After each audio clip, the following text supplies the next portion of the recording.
Class 4। उम्मीद है आप सब खैरियत से होंगे। आज हम सबक लोक कहानी होने वाली मछली पढ़ेंगे जो सफ़ा नंबर 127 में मुश्तमिल है। लोक कहानी क्या होती है? लोक कहानी दुनिया के तकरीबन हर इलाके में कुछ कहानियाँ सीना सीना चलती रहती हैं। मतलब ये कहानियाँ कहीं तहरीर नहीं होती बल्कि लोग एक दूसरे को सुनाते रहते हैं। अब लोग इन कहानियों को लिखने भी लगे हैं ताकि आने वाली नस्लें भी इनसे लुत्फ उठा सकें।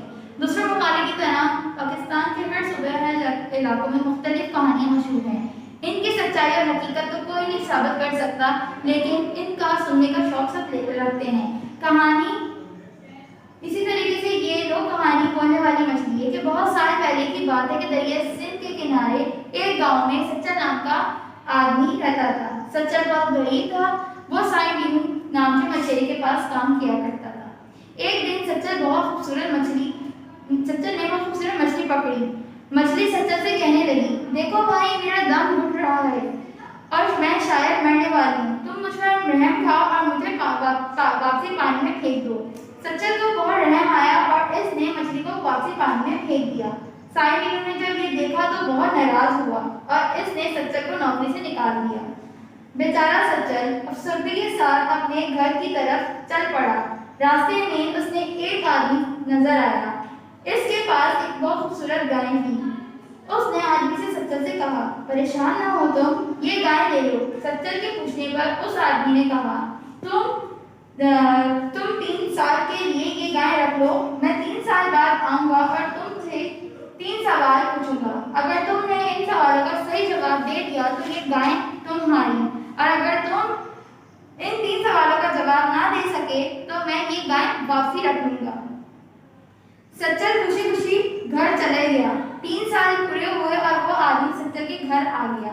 इसने सच्चर से कहा कि अब वो इसके सवालों के जवाब देने के लिए तैयार है। सच्चर बहुत परेशान था कि अगर वो जवाब ना दे सका तो आदमी उसको अपने साथ ले जाएगा।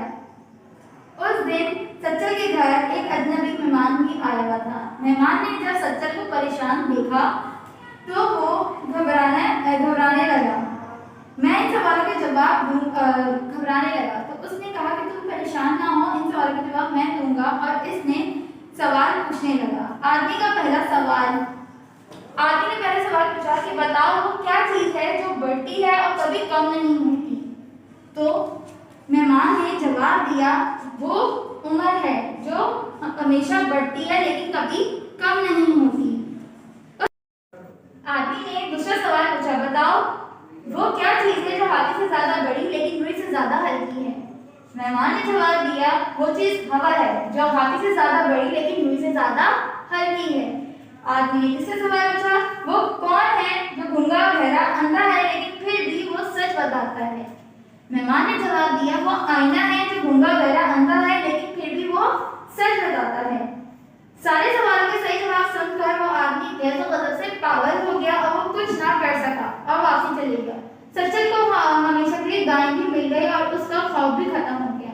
सच्चर बहुत खुश था। इसने अजनबी मेहमान का बहुत शुक्र अदा किया। मेहमान ने कहा कि इन्हें शुक्र अदा करने की कोई जरूरत नहीं है। शुक्रिया तो मुझे आपका अदा करना चाहिए। रहमदिली और नेकी कभी रायगा नहीं जाती, चाहे आप उसे पानी में ही क्यों ना फेंक दें। मैं वही बोलने वाली मछली हूँ जिस पर रहम खाकर आपने वापसी दरिया में डाल दिया था। आज मैं खास तौर पर आपकी मदद करने के लिए ही आया था। ये कहकर वो अजनबी आदमी सच्चर से गले लग कर वापसी चले गया।